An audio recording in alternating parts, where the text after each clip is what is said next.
Yo les gens, j'espère que vous allez bien. Aujourd'hui on se retrouve pour une nouvelle vidéo. Et une nouvelle vidéo débrief du match de la Coupe du Monde de l'équipe de France. Donc France-Sénégal, victoire 3-1 particulièrement pour les Français. Donc comme d'habitude, n'hésitez pas à liker cette vidéo, à la commenter si ce n'est pas déjà fait. Partagez la chaîne et la vidéo à votre avis si ça vous a plu. Abonnez-vous à la chaîne et activez la cloche de notification pour rater aucune des prochaines vidéos. L'objectif c'est 1000 abonnés, je sais qu'on est capable. C'est gratos, je ne vous demande pas payer. Merci à vous. Alors, finalement ça faisait longtemps qu'on a fait un débrief, surtout pour la Coupe du Monde. Et ça m'est vraiment manqué si je peux dire ça comme ça. Et bien on va dire qu'on va parler particulièrement de la compo de l'équipe, le débrief entier. Je vais pas dire le classement parce que clairement c'est le début, donc tranquille. Voilà. Donc en compo de l'équipe, nous avons eu Mike Maignan au cash, ça change pas. Ensuite, Jules Koundé, William Saliba, Upamecano, David Upamecano, Théo Hernandez en défense. Ensuite, Adrien Tchouaméni, Adrien Rabiot. Enfin, je dis Adrien Tchouaméni, mais je pense que ça ne va pas comme ça. Et du coup, Adrien Rabiot au milieu de terrain. Ensuite, Michael Olise, Ousmane Dembélé, Désiré Doué en attaque. Et en numéro 9, Kylian Mbappé. Alors, pour ma part, pour ça, je me pose trois questions. Pourquoi?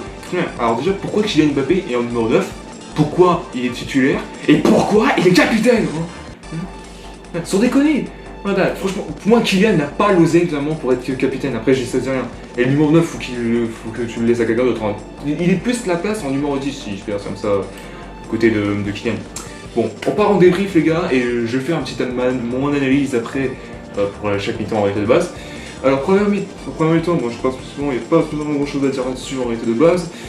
Je vais dire que c'était dégueulasse si je peux dire comme ça. La 25e minute, c'était en réalité c'était plus les Sénégalais qui étaient plus en fond. Donc Jackson qui prend la profondeur à gauche avec la perte de balle de Kylian Mbappé. Dans le camp sénégalais, Aubameyang est pris de vitesse. L'attaquant du Bayern, du coup Jackson, il tire du gauche avec un enferme. Ça touche le poteau et heureusement ça a touché le pied de Mike Maignan. Et heureusement particulièrement, sinon c'était but. En réalité de base, donc après ça, plus trop grand chose à dire là-dessus en réalité.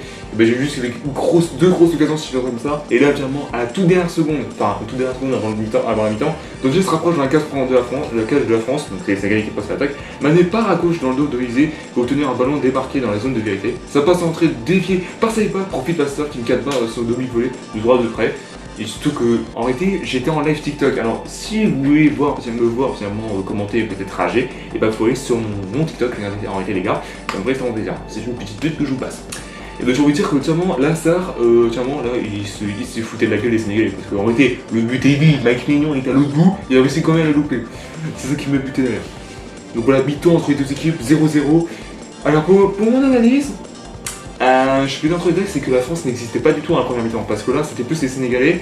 Je pense qu'en réalité, on voulait juste particulièrement essayer, je dis bien entièrement, essayer de créer un petit peu le suspense, etc. Mais après, on voulait essayer de créer un suspense pour la deuxième mi-temps. En fait, on voulait que les Sénégalais acceptent plus vite, en réalité de base, mais après voilà, donc du coup c'est pour ça que j'ai dit ça.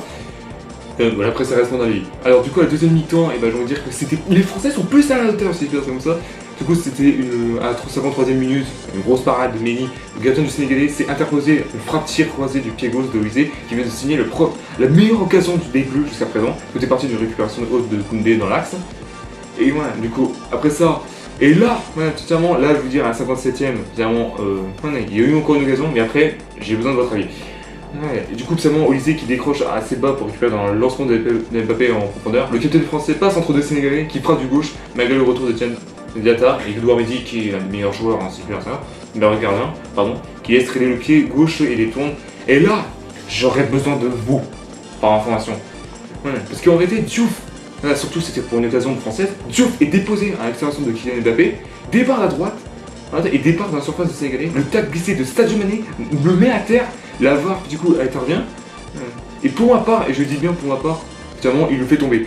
Et finalement, heureusement qu'on a gagné parce que j'ai tapé l'un des plus grands scandales de l'histoire finalement de la Coupe du Monde déjà là.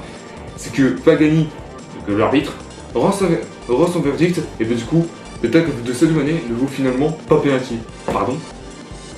Alors déjà en réalité il touche le pied, il touche même pas la balle. C'est quoi ça putain?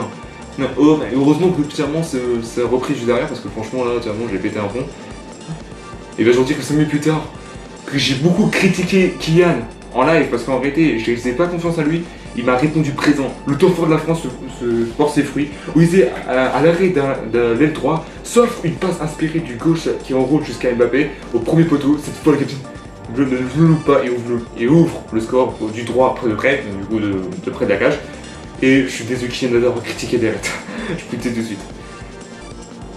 Je suis peur comme ça. Mais après ça, finalement, je veux dire 2 minutes plus tard, Jackson, était particulièrement en attaque. Je veux dire, il avait trompé McPignon. Malheureusement, c'était hors-jeu, c'était hors-jeu, mais de loin, on aurait été comme ça, de toute manière. Après ça, 74e, Doué qui n'était pas loin de mettre le 2-0. Diatta recule face à Doué qui provoque afin de s'inviter dans la surface du Sénégal. Le défenseur réussit à dévier légèrement du tir de cadré du pied gauche parisien. Mehdi qui ferme la porte en réalité de base. Il passe comme ça. Bon, après ça, pas spécialement grand chose à dire là-dessus. Et là, habituellement, il y a un premier changement du côté des Français, dans la 80e, donc Dembélé qui sort à la place de Barcola. On va être comme ça. Et là, je veux dire qu'à la 82e minute, au 20 mètres, Tchouaméni récupère son flanc droit et transmet à Olysée qui sert vite Rabiot, donc Adrien. Le joueur de l'AC Milan franchit. Oh là, ça bugué, excusez-moi. JC, du coup, le joueur de l'AC Milan, de Adrien, franchit la ligne média et donne en profondeur Barcola. Sème Koulibaly et fait le break en faisant un petit lob, en fait, en faisant un ballon plié. Il s'agit au 4e but, spécialement pour Barcola avec l'équipe de France, si tu peux comme ça. Après ça, pas trop spécialement grand chose à dire là-dessus. À 87e, il y a un changement, Doué qui sort à la place de Cherki, on va dire ça. Et là, actuellement, à 95e, il y avait 8 minutes de temps additionnel. À 95e, bon, vous voyez bien qu'on se le prend. Lancé à droite sur lors du temps fort sénégalais. Ibrahim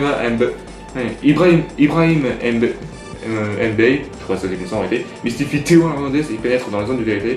Et du coup, son tir explosif du roi fait toucher le premier poteau. Les Lions d'Inter en quart, réduit l'écart. Bon, après, il fallait bien qu'on s'en prenne une réalité de base.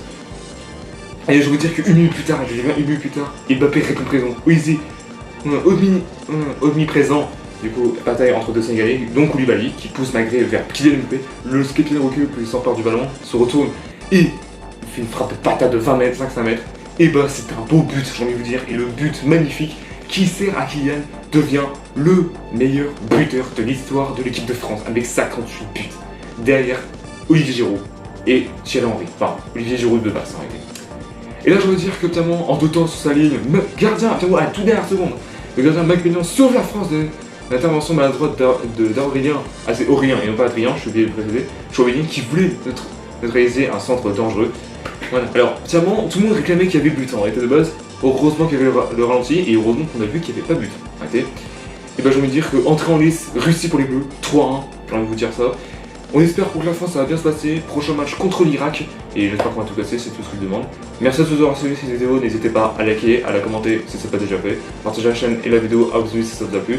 Abonnez-vous à la chaîne et activez la notification pour rater aucune des prochaines vidéos. Et on se retrouve bientôt pour une nouvelle vidéo. Peace.